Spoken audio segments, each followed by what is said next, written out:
ရှေးရခင်မှာပေါ့ဗျာလူသားတွေနဲ့ throw လို့ခေါ်တဲ့ဘီလူကြီးတွေဟာတဟာဇဒဖြစ်အောင်အတူတူနေထိုင်ခဲ့ကြမှုပါတယ်ဒါပေမဲ့နောက်ပိုင်းဥရောပမှာခရစ်ယာန်ဘာသာထွန်းကားလာတဲ့အခါမှာတော့ဒီရှေးဟောင်းပုံမြင်တွေကိုလက်မခံတော့ပါဘူးနော်ဝေးပင်အိုလက်ကទឹកစစ်တဲတွေကိုလွတ်ပြီး throw တွေကိုကူးအပြင်းပတ်နေအောင်အောက်ရောက်အောင်ဆွဲထုတ်ခိုင်းပါတယ်အားလုံးသိကြတဲ့အတိုင်းနေအောင်နဲ့ထိတဲ့ throw တွေဟာကြောက်ရွံ့ဖြစ်သွားကြတာပေါ့ဒီပုံမြင်ကိုဖခင်ဖြစ်သူကတမီလီအိယာဝင်ကြီးမှာပြောပြခဲ့တာလားအဲ့ဒီကလီမလေးဟာနောက်ပိုင်းမှာကြောက်ဖြစ်ကျကျွင်းပညာရှင်နော်ရာဖြစ်လာခဲ့ပါတယ်အနှစ်30ကြာပြီးတဲ့နောက်ဂျိုတွန်ဟင်မန်တောင်တန်းဘော်ကနော်ရာစီကိုသူမရဲ့လုတ်ဖော်ကွိုင်းကအန်ဒရီယပ်စ်ရောက်လာပြီးအကူအညီတောင်းပါတော့တယ်သူတို့မော့လျက်စစ်တက်အားပေးစရုံကိုရောက်တဲ့အခါယူတွန်လုတ်ခေါ်တဲ့ထရိုးကြီးကိုနော်ရာတယောက်မျက်မြင်တွေ့လိုက်ရပါတယ်တိတ်ထန်ပညာရှင်တွေဟာခရမ်းလွန်ရောင်ကြီး UV မိတွေသုံးပြီးသူတေသနာလုပ်နေကြတာပါဒါပေမဲ့မထင်မှတ်ထားတာဖြစ်လာပါတယ်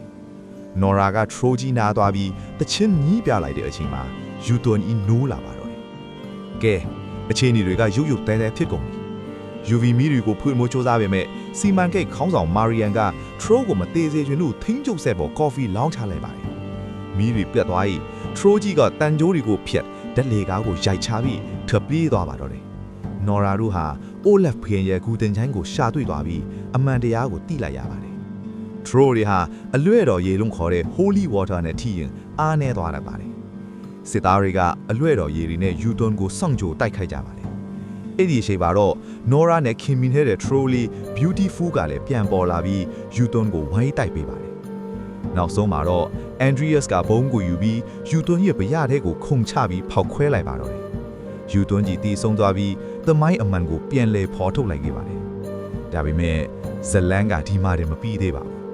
Professor Muller ခိုးယူသွားတဲ့ true နမူနာလေးကနေနောက်ထပ် true အသက်လေးတစ်ကောင်ပြန်လဲပေါက်ဖွာလာပါ